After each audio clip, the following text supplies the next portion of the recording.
오늘은 그 사사기 6장 11절에서 24절 말씀을 통해서 저희들이 말씀을 나누도록 하겠습니다. 포도주 틀에서 주를 만나다라는 그 제목으로 한번 말씀을 나누었으면 합니다. 사실 이 기드온은 아마 사사기 시대 때 그 사사 중에 가장 큰 전쟁을 승리로 이끈 사람 중에 하나라고 이야기를 할 수가 있습니다. 그러나 그럼에도 불구하고 그의 처지는 무척 망망스럽고 힘든 처지에 또 출발을 합니다. 특히나 그럼에도 불구하고 그가 어떻게 변모되어지고 또 그리고 겨우 300명이라는 숫자로 그 엄청난 대적의 숫자를 물리칠 수 있었는지를 그 과정 속에서 그의 변모 과정을 좀 봤으면 합니다. 그런데 그런 것들을 다루기 이전에 한번 그런 것들을 좀 생각해 봅니다. 요새 사람들이 주변에 참 정신적으로 어려움을 겪거나 또는 여러 가지 상담이나 스트레스나 또는 어려움을 겪고 있는 정서적으로 어려움을 겪고 있는 많은 사람들을 주변에 보게 됩니다. 그런 특별히 그런 생활을 하면서 어떤 것에 대해서 특정한 것에서 공포증을 느끼는 사람들이 많죠. 그 공포증을 보통 뭐라고 얘기를 하나요? 뭐 포비아라고 얘기를 하죠. 근데 최근에 어떤 책, 제가 읽어보질 않아서 그 책을 권하는 건 절대 아닙니다. 근데 그 책에서 여러 가지 포비아들을 한 50가지, 대표적인 것들을 50가지 뽑았어요. 뭐 여러분들 아시는 게 뭐가 있나요? 우주 공포증, 또 뭐 광장 공포증, 뭐 그런 것도 있고요. 또 뭐 별별 게 다 있어요. 자, 한번 보았으면 좋겠습니다. 이게 사실 거미공포증, 폭풍공포증, 뭐 박쥐공포증, 광대공포증, 개공포증, 치과의사 공포증, 뭐 좀비공포증, 병원공포증, 인형공포증, 불공포증, 방사선공포증, 뭐 돼지공포증도 있어요. 식단공포증, 주사공포증. 그러니까 아마 이게 미국 사람이 써서 그런지 미국적인 특색도 좀 있죠. 우리나라에는 아마 식단 대신 다공포증이 있을지 모르겠어요. 그런 사람들이 있어요. 그래서 특별히 요새는 어떤지 모르지만 타짜가 병원 같은데, 아파트 같은 데는 없는 경우들이 많이 있죠. 그죠? 그런 경우들도 있고 또 다양한 것들이 참 많아요. 그런데 이런 공포증을 치료하는 방법에 대해서 여러 가지 얘기들을 합니다. 저는 전문가가 아니기 때문에 제가 하는 얘기들은 틀릴 수 있으니까 그거 양해하고 들으십시오. 어떤 사람들은 그런 공포증이 있을 때 그걸 자꾸 직면할 수 있도록 도우라는 얘기도 합니다. 그래서 예를 들면 거미면 거미가 자꾸 보이게 한다든지 그렇게 해서 자꾸 직면하면 그것을 나중에 이제 자연스럽게 친숙해져서 또는 익숙해져서 극복할 수 있다는 얘기를 합니다. 근데 어떤 경우는 그럴 수도 있을 것 같아요. 실제로 그게 너무 돌출이 되어져서 그 충격이 역파가 돼가지고 더 그것이 트라우마가 되어진다면 그건 역작용이 될 수가 있는 거겠죠. 근데 이런 공포증의 특징은 보통 뭘까요? 실제 그 공포가 될 수 있긴 하지만 대부분의 경우는 그것이 별로 실질적으로 그만큼 공포가 아니라는 거예요. 그죠? 과장된 겁니다. 사실 그렇기 때문에 그 부분에 대해서 어떤 사람들은 그런 얘기를 합니다. 이거는 공포가 과대되어 있으니까 그 공포가 실제로 그 정도 무섭고 두려운 현상이 아니라는 것을 인식하고, 그러니까 거짓 착각이죠. 그것을 깨닫게 해주면 낫는다라고도 주장을 하는 사람들도 있습니다. 어떤 철학자가 그렇게 얘기를 하니까 어떤 사람은 그런 얘기를 하더라고요. 그에겐 두려운 것이 하나도 없었나 보다라는 얘기도 합니다. 그럴 수 있을 것 같아요. 의지가 강한 사람들 같은 경우에 있어서는 그것이 별로 두려운 것이 아닐 수 있습니다. 그걸 반해서 또 이런 공포랑 비슷한 것 중에 하나 불안 심리도 있을 수 있을 것 같습니다. 여러 가지 자체에 대해서 불안합니다. 건강에 대해서 또는 경제적인 부분에 대해서 미래에 대해서 불안합니다. 이 불안 심리는 어떤 의미에서는 실제자가 있는 경우라고 이야기할 수가 있겠죠. 건강이 실제로 이렇게 과로하다 보면 이렇게 계속적으로 야근과 여러 가지 부분에 시달리다 보면 내 건강이 무너지고 말 거야라고 생각하는 사람들이 있습니다. 실제로 그렇게 무너지는 사람들도 있습니다. 특별히 또 어떤 것에 중독된 사람들은 이러다가 내가 망하지, 술 때문에 망하지 그러다가 망해요. 그러면서도 그 길로 갑니다. 어떤 불안은 과장된 것도 있을 수 있지만 실제로 상당수의 불안은 우리를 두렵게 하고 힘들게 합니다. 우리 주변의 일들도 그렇지만 지금 오늘 본문 속에 등장하는 기드온도 그러했습니다. 오늘 본문 속에 특별히 등장하는 기드온은 300명을 데리고 그 13만 5천 명이라는 엄청난 군대를 물리친 그러한 사람이 아닙니다. 한번 생각을 해보십시오. 한 13만 5천 명 됐었을 때 300명으로 물리친다고 생각을 해보십시오. 일당백이라는 표현이 있지만 일당백 사실 쉬울까요? 아니 뭐 잔인한 얘기지만 100명을 칼로 쓰러뜨린다 한번 쳐보십시오. 가만히 서 있는 사람을 쓰러뜨리려고 해서 휘두르면 몇 번이에요? 100번입니다. 지치죠. 근데 이들도 별로 그 정도까지는 아니어도 엄청난 숫자였죠. 300명에 13만 5천 명이면 얼마입니까? 약 40대 1이 넘는 숫자예요. 그런데 그들이 가만히 있느냐? 움직이는 사람을 대항한다는 건 사실 쉽지 않죠.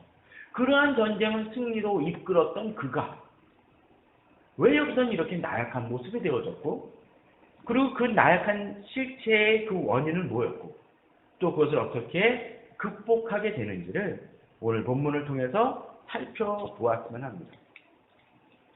자, 오늘 6장을 보게 되면 이런 얘기들이 등장을 합니다. 자, 이들 속에서 어떤 일이 벌어지나요? 자, 6장 2절입니다. 읽진 않았어요. 자, 미디안의 손이 이스라엘을 이긴지라 라고 되어 있습니다. 읽진 않았지만 1절에 보면 이스라엘 자손이 또 여호와의 목전에 악을 행하였으므로 여호와께서 7년 동안 그들을 미디안의 손에 넘겨주셨다고 되어 있습니다. 사사기에 반복되는 과정이죠. 그들이 이 악을 행하니까 이제 하나님께서 다시 대적들의 손에 넘기십니다. 자, 그들이 미디안이 이기는 이유가 뭡니까? 하나님이 넘기셨기 때문이죠. 사실 우리들은 어떤데 하나님께서 역사하시는 것을 잘 못 볼 때가 있습니다. 물론 모든 고난이 하나님의 심판 때문에 임하는 건 아니지만 국가적으로 어떤 때는 위기가 닥칠 때 하나님께서 심판하시고자 하는 도구로서 징계나 징벌을 사용하시는 경우도 종종 있습니다. 물론 그것을 너무나 과장을 해가지고 어떤 사건만 터지면 그렇게 이야기를 하는 것은 잘못된 것입니다. 어떤 사람은 뭐 세월호도 뭐 어떤 사람들이 잘못해서 그렇다고 하는데 그렇게 하면 정말 그것은 잘못된 것이죠. 그러면 옳지 않습니다. 그러나 이 사사기에 등장하는 부분은 분명 그러했습니다. 어떤 일이 벌어집니까? 이스라엘 자손이 미디안으로 말미암아 산에서 웅덩이와 굴과 산정을 자기들을 위하여 만들었으며 라고 되어 있습니다. 자, 이들의 모습이 어떠하다고요? 그들이 두려워서 어느 정도? 웅덩이와 굴과 산정을 만들었습니다. 막 몰려오니까 영화 같은 데 보면 그런 거 있죠? 악당들이 와가지고, 악한 군대들이 와가지고 집을 막 불사르고 태워버리고 사람들을 죽이고 합니다. 아마도 그런 모양이었던 것 같아요. 그러니까 어떻게 합니까? 몰래 숨는 웅덩이를 만듭니다. 어쩌면 지푸라기 같은 걸로 이 뚜껑을 만들었을지도 모릅니다. 굴에 잘 안 보이게 구덩이를 팠을지도 모릅니다.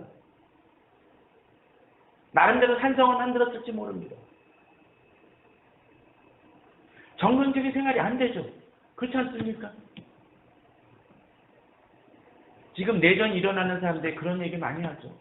불안해합니다. 언제 총이 날아올지 모르고 언제 폭탄이 터질지 모릅니다. 팔레스타인 같은 데 그렇지 않습니까? 길 가다가지고 폭탄이 터질지 모릅니다. 이스라엘 같은 데 그런 얘기합니다. 공항 같은 데서 이 가방 하나 놓고 그냥 움직였다가는 난리가 난다고.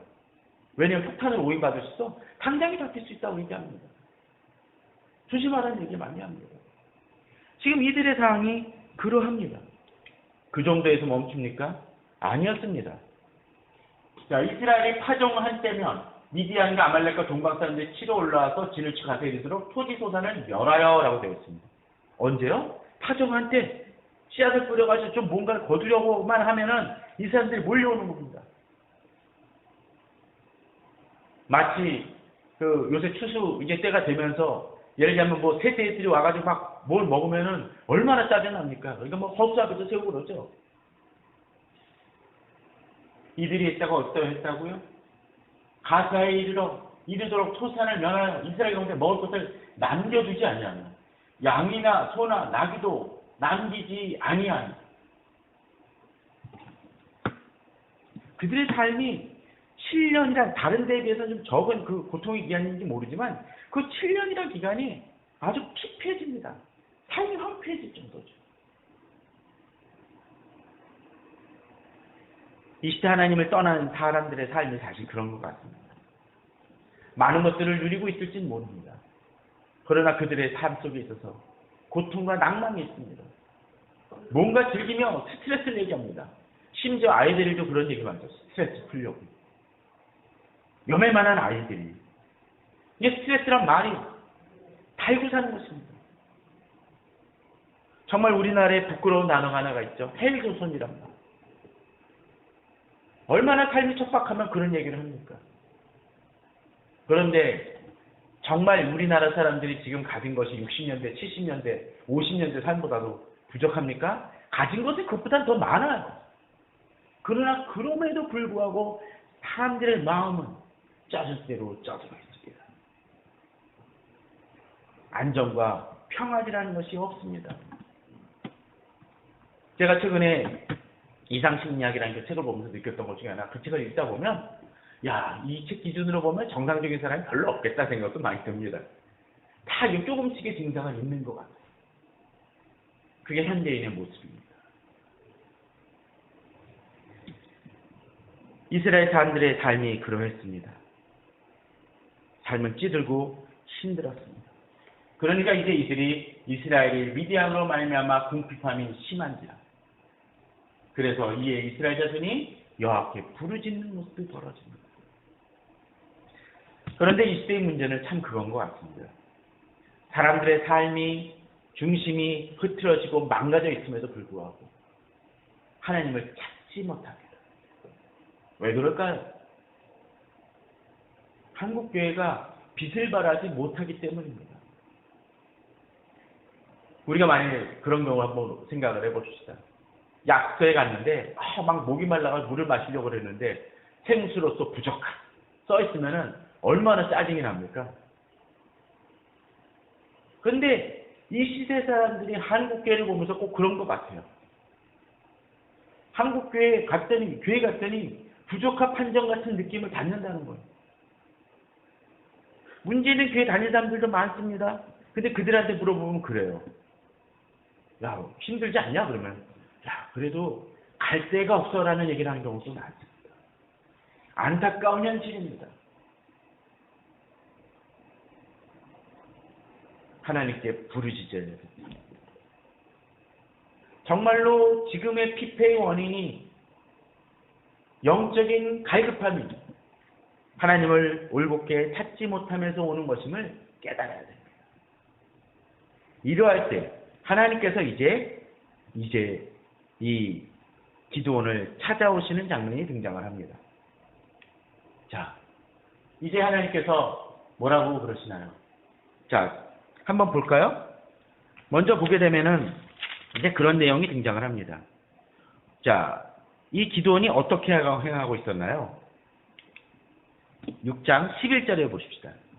여호와의 사자가 아비에셀 사람 요아스에게 속한 오브라에 이르러 상수리 나무 아래 앉으니라. 마침 요아스의 아들 기드온이 미디안 사람에게 알리지 아니하려 하여 위를 포도주 틀에서 타작하더니 그의 모습이 어땠나요? 다른 사람하고 별반 다르지 않았죠. 자, 그는 영리했나 봐요. 지혜로웠나 봐요. 뭐 했나요? 영리해서 어떻게 해요? 미리 있었어요. 어느 정도 수확을 할 수 있었습니다. 깡그리 씨를 말리는 속에서 그는 그래도 건질 수 있을 정도로 열심히 했던 사람입니다. 그리고 어떻게 했나요? 이 밀을 타작하려 하여. 어디다? 포도주 틀에서 타작하거든요. 뭐 요새 뭐 베테랑에서가 그 얘기 나왔던 것 중에 유명한 단어가 그게 뭐 가오. 우리가 뭐 가오가 없냐 뭐 그런 얘기를 한다 그러는데 사실은 진짜 이 속된 표현으로 이 기드온이 가오 없는 모습 아닙니까? 창피한 모습 아닙니까? 부끄러운 모습 아닙니까? 비겁해 보이는 모습이에요. 미디안 사람에게 알리지 않아요. 그 얘기 뭡니까? 들키지 않으려고 한다는 얘기입니다.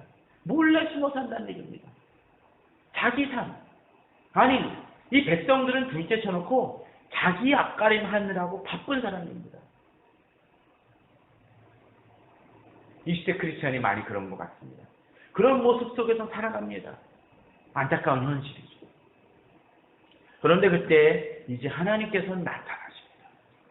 본문 속에서는 여호와의 사자가 나타났다라고 되어 있습니다. 그런데 자, 뭐라고 되어 있나요? 12절에 보면 여호와의 사자가 기드온에게 나타나 이르되 큰 용사여 여호와께서 너와 함께 계시도다 하네. 본문을 보게 되면 이제 계속적으로 주고받는 얘기들이 등장을 합니다.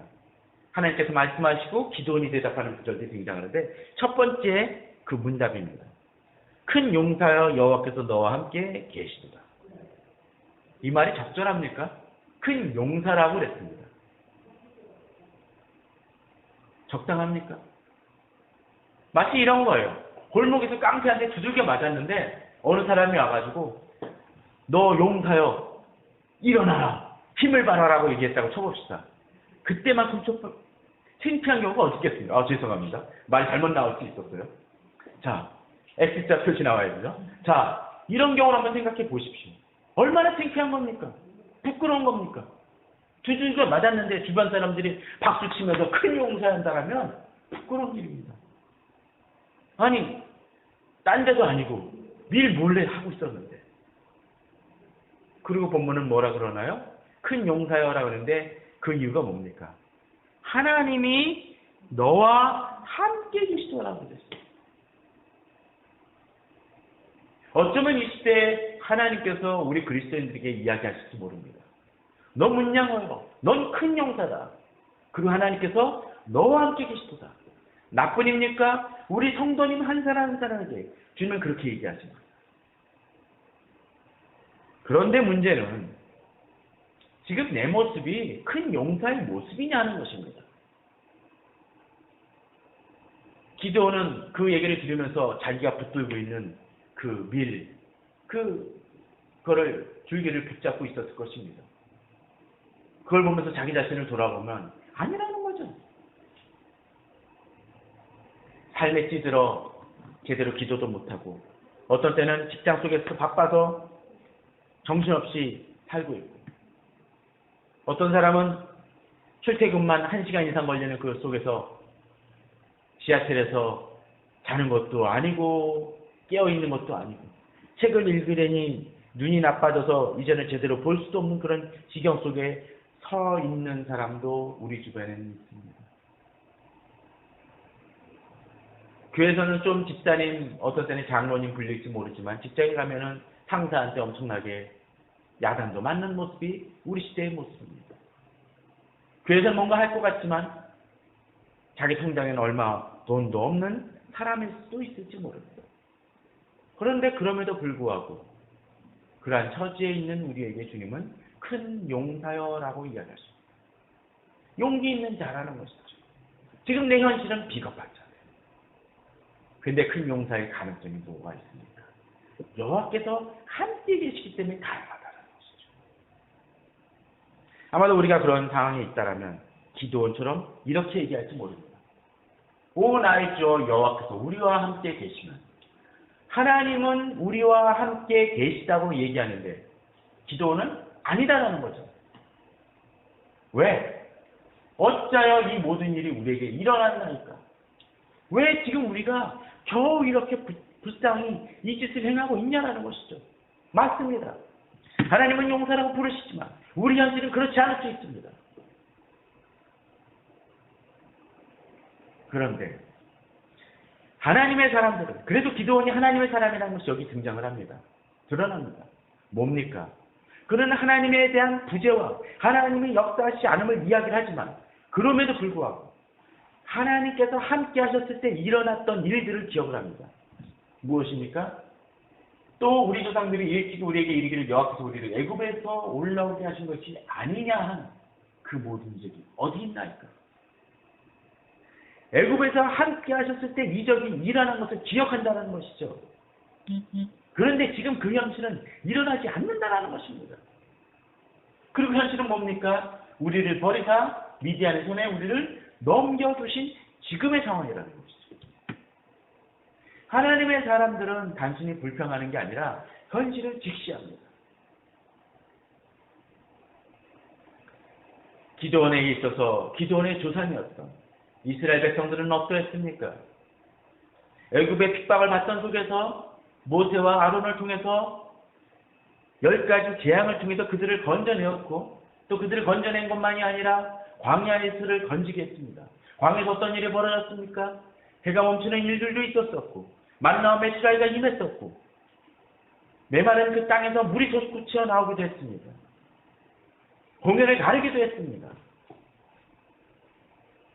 구약만입니까? 신약에서도 놀라운 일들은 많이 있습니다. 그런데 왜 우리의 삶 속에 있어서 우리는 이렇게 매번 패배합니까? 라는 이야기를 지금 기도는 행하고 있는 것입니다.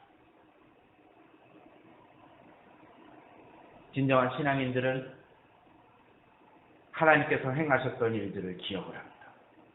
비록 패배하고 내가 넘어졌다 할지라도,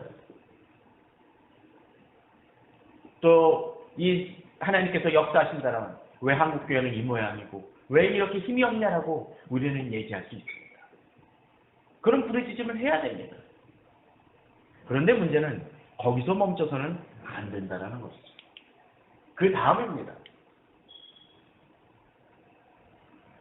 자, 하나를 더 보도록 해보죠. 그 다음 구절입니다. 뭡니까?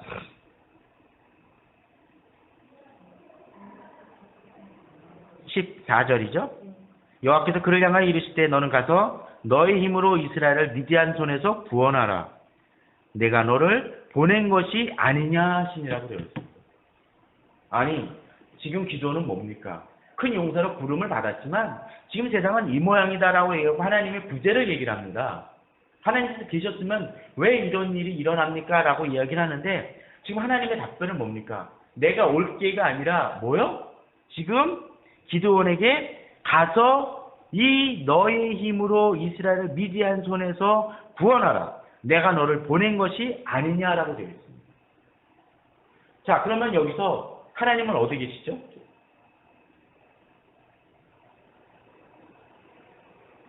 기드온하고 있는 겁니다.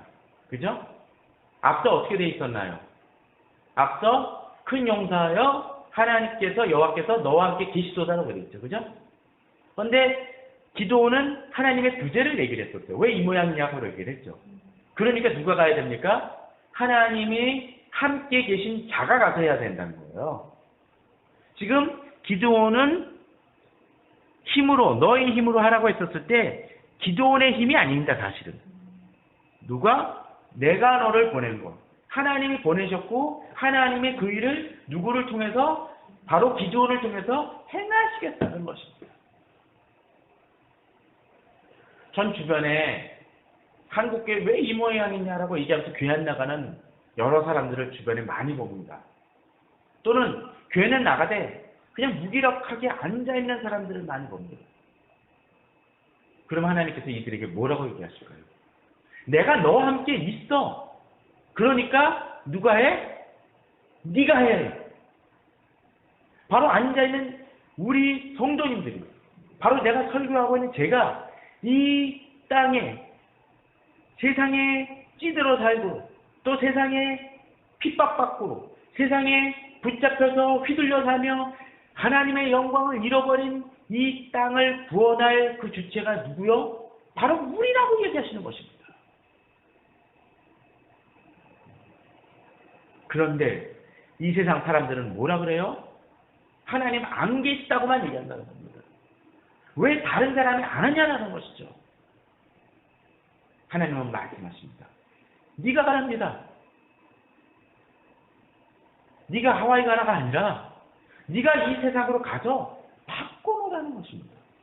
왜? 넌 큰 용사고 하나님이 너와 함께 계시기 때문이라는 것입니다. 그러나 다시 기드온은 이야기를 합니다. 15절입니다. 기드온이 그에게 대답하되 오 주여 내가 무엇으로 이스라엘을 구원하리이까? 보소서 나의 집은 문화대 중에 극히 약하고 나는 내 아버지 집에서 가장 작은 자니이다 라고 이야기를 합니다. 그죠? 자, 이 얘기가 무슨 얘기입니까?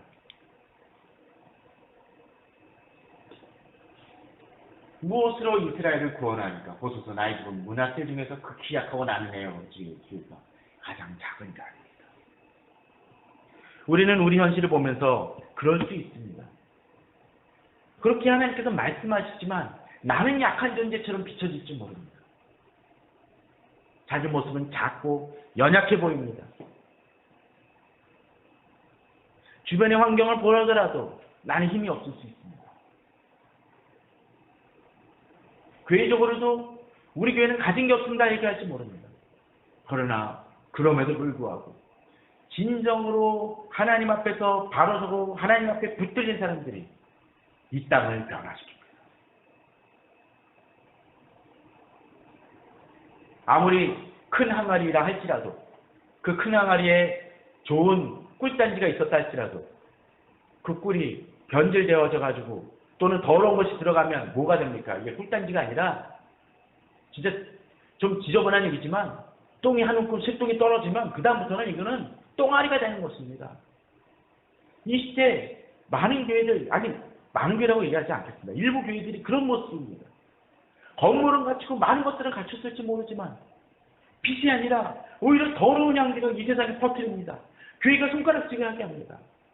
그러나 그 속에서도 빛을 발하는 교회들이 있습니다. 빛을 발하는 성도들이 있습니다. 주의 영광을 드러내는 성도들이 있습니다. 그들은 작은 자일지 모르지만 하나님 앞에 붙들릴 때 그들은 사용되어집니다. 그러기에 16절에서 여호와께서는 이렇게 얘기합니다. 내가 반드시 너와 함께 하리니 내가 미디안 사람 치기를 한 사람을 치듯 하리라 하시니라. 아까 미디안 사람들이 얼마큼이라 그랬나요? 메뚜기 떼 같다라고 했습니다. 엄청난 숫자였습니다. 실제로 그러했었죠? 아까 저희 다음 주에 보겠지만 13만 5천 명 정도의 엄청난 숫자입니다. 그때 그래도 이스라엘 백성들이 치려고 마음 잡아서 모인 숫자가 3만 명이었어요. 근데 하나님께서 돌려보내시죠. 그들을 돌려보내십니다. 돌려보내고 나는데 몇 명 남겨요? 나중에 300명 남깁니다. 마치 아까 40대 1이 넘는 숫자라고 얘기를 했지 않습니까? 바로 그런 것처럼 한 사람이 미디안 사람을 치는 것처럼 놀라운 일들을 이루시겠다고 합니다. 물론 지금 이 당시에는 어떤 일이었어요? 어떠했을까요? 감이 안 오죠? 말이 안 되는 얘기예요. 그러나 그는 나중에 깨달았을 것입니다. 이러한 놀라운 일들을 이루신 것을 경험했을 것입니다. 그러니까 기도원이 이제 다른 얘기를 합니다. 자, 뭐라고 얘기를 하나요? 17절입니다. 자, 17절에 뭐라고 되어 있나요? 내가 주께 은혜를 얻어 싸우면 나와 말씀하시는 이가 주되신 표징을 내게 보이소서. 내가 예물을 가지고 다시 주께로 왔을 것을 주 앞에 들기까지 이것을 떠나지 마시기를 원하나이다 하니라고 되어 있습니다. 자, 여기서 좀 독특한 표현이 등장을 합니다. 만일 내가 주께 은혜를 얻어 싸우면 나와 말씀하신 이가 주되신 표징을 내게 보이소서.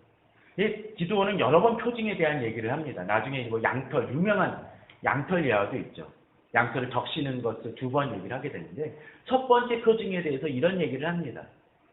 주께서 정말로 은혜를 얻었다면 나와 말씀하시가 주되신 표징을 내게 보이소서. 그런데 그가 행하는 일이 뭡니까? 예물을 갖고 오겠다고 얘기를 합니다. 뭡니까? 예배를 드리겠다는 것입니다. 하나님의 사람의 좋은 점이 바로 이것입니다.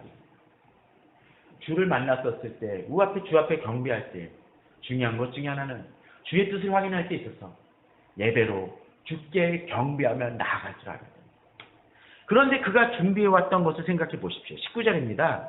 기도원이 가서 염소 새끼 하나를 준비하고 가루해내 바로 무교병을 만들고 고기를 조쿠리에 담고 국을 양푼에 담아 당주리 나무 아래 그에게로 가져다가 드림에 단 한 구절이지만 이 과정에 걸리는 시간이 얼마일까요?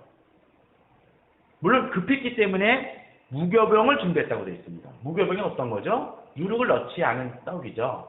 그러니까 시간이 단축되어지긴 합니다. 그죠? 그런데 다른 거 생각해 보십시오. 이건 뭐 발효 때문에 그렇다고 치지만 염소 새끼 하나를 준비했습니다. 그게 뭡니까? 잡아야겠죠?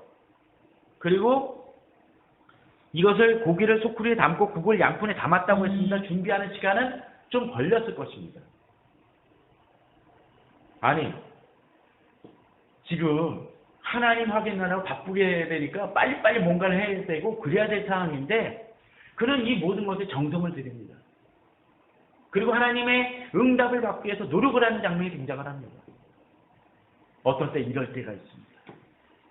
우리 하나님의 부르심을 받았지만 하나님 앞에 예배자로 나아가기 위해서 준비 시간이 필요할 수 있습니다. 사실 이렇게 긴 시간이 들을 때 두려울 수도 있을지 모릅니다. 그렇지 않을까요? 이동안 하나님께서 가버리면 어떡하지?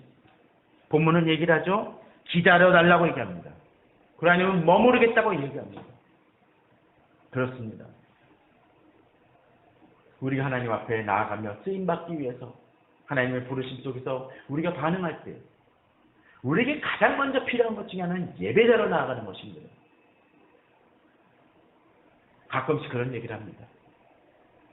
주의 일을 할 때 좀 속된 표현으로 객기를 부리는 사람들이 있습니다. 자기 나름대로 나는 할 수 있다라고, 난 부르심을 받았다고 하지만 금방 그 사람들이 깨지고 넘어지는 것들을 많이 합니다. 저는 어떤 때 예전에도 그랬습니다. 어떤 사람이 뭘 하려고 그러면 야 잠깐만 멈춰 라는 얘기를 종종 합니다. 이것이 감정에 의한 것인지 정말로 주님 앞에 그가 순전하게 무릎 꿇은 것인지를 확인하고 넘어가는 얘기죠. 그러지 않았었을 때 넘어지고 실패합니다. 하나님과의 깊은 만남과 확인 작업이 들어가야 됩니다. 그는 그러했습니다. 기도는 그러했습니다. 하나님과의 만남이 있었습니다. 하나님께 예배드렸습니다. 어쩌면 염소새끼 한 마리 잡으면서 내가 만났던 하나님이 떠나가지 않았을까 두려움에 떨었을지도 모릅니다. 그러나 그 긴 과정을 통해서 그는 하나님께서 역사하시는 것을 보게 됩니다.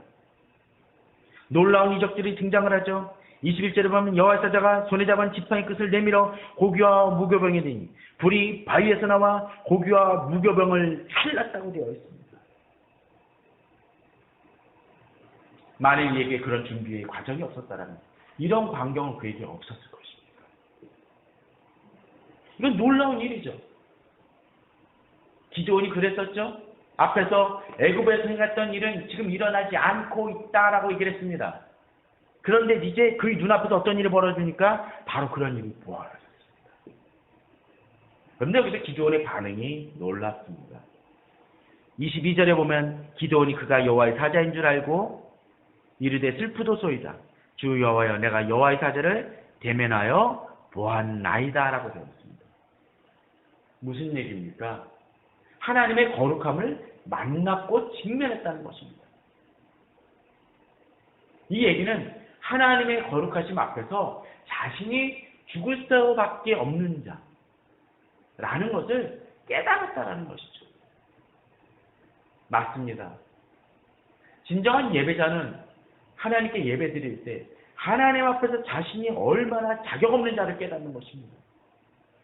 그러할 때 영광은 들어옵니다. 하나님 앞에 자기가 자격 없는 자라는 것을 깨닫는 사람들은 어떻게 할까요? 만약 이런 거 한번 생각해 봅시다.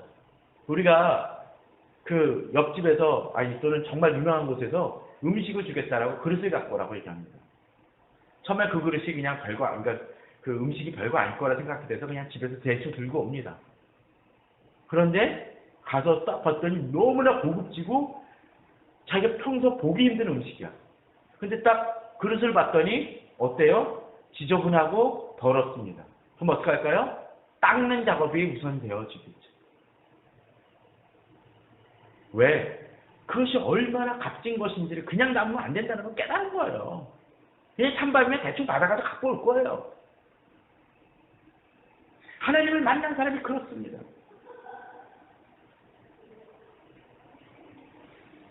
집 보러 오는 사람들이 어떻게 합니까? 집을 보러 올 때 낮에 한 번 오고 밤에 옵니다. 밤에 왔던 사람은 꼭 낮에 옵니다. 왜 그렇습니까? 밝은 곳에서 봐서 문제가 뭔지를 발견하려는 거예요. 주님을 만나지 못한 사람의 삶은 어둡습니다. 어둡습니까? 자기가 어떻게 사는지 잘 몰라요. 얼마 전에 한 사람이 묻더라고요. 자꾸 하나님께서 내게 역사하시는 것을 보여줬으면 좋겠다고. 근데 몇 년째 교회 안 나온 사람입니다. 아니, 하나님께 네게 은혜를 베풀고 있어. 자기는 못 느끼겠다는 거야. 하나님은 내 방식으로 좀 해줬으면 좋겠대. 제가 직접 대놓고 얘기는 했지만 돌려서 그런 얘기를 했습니다. 아니 빵집에 가야 빵을 사지.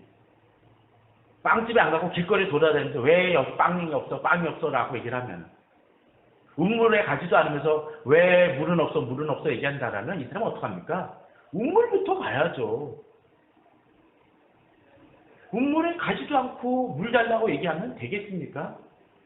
하나님 앞에 나아가지도 않으면서 하나님 왜 내게는 아무 말씀도 안 하세요? 라고 얘기하면 이건 문제가 있습니다. 바로 기드온은 하나님을 만나고 나니까 자신의 모습을 깨달은 것입니다. 그리고 그는 24절에 이제 그제서야 기드온이 여호와를 위하여 거기서 제단을 쌓고 여호와 샬롬이라고 얘기합니다. 무슨 얘기입니까? 여호와 안에 평화가 있고 화평이 있다는 것입니다. 기드온은 부르심을 받았지만 그리고 자신의 정체와 자신의 한계와 자신의 문제를 보게 되고 이제 하나님 앞에 엎드리며 하나님의 은혜가 없이는 살 수 없는 존재라는 것을 깨닫습니다. 자신이 하나님이 부재라고 얘기를 했지만 하나님이 계시기에는 자기 자신이 너무나 더럽고 추한 존재라는 것을 깨닫는 것입니다. 그런데 우리가 그럼에도 불구하고 하나님 앞에 설 수 있는 이유가 뭐예요? 하나님의 은혜 때문입니다. 여호와 샬롬이기 때문에 그렇습니다. 기도는 분명 큰 용사고 이제 큰 용사로 쓰임을 받아야 되지만 그에게 필요한 것은 바로 그것이었습니다. 하나님 앞에 자기가 서는 것이었고 그리고 그 하나님의 임재를 통해서 이제 큰 용사로 변모되어지는 것입니다. 지금은 포도즙 짜는 데서 겨우 그냥 늘 타작하는 부끄러운 모습이지만 그는 변화되어집니다. 재미난 것은 나중에 이 기드온이 대적들을 물리칩니다. 2명의 대적들을 죽입니다. 그런데 그 대적을 어디서 죽였는지 아십니까? 바로 그 대적을 한 명을 죽이를 바로 포도주 짜는 습에서 죽입니다. 대적이 장수 한 명을 거기서 죽입니다. 너무나 아이러니컬하지 않습니까? 하나님의 이거를 유머라고 우선 얘기를 해요. 창피하게 부끄럽게 하면서 그 대적을 피하려고 몰래 하던 바로 그런 장소에서 기드온이 그를 죽였을 때 어떤 느낌을 받았을까요? 그 대적이 거기서 죽었다는 것이 얼마나 어떤 모습을 보일까요? 바로 하나님은 그런 놀라운 일들을 행하십니다. 7장 29절 아까 얘기했던 7장 25절이 그렇게 얘기를 합니다.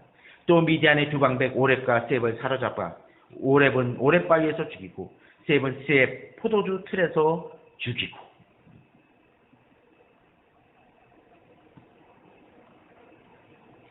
저는 이 한국교회나 또는 주변의 여러 상황들이 암울하고 어두운 부분들이 많이 있을 줄 압니다.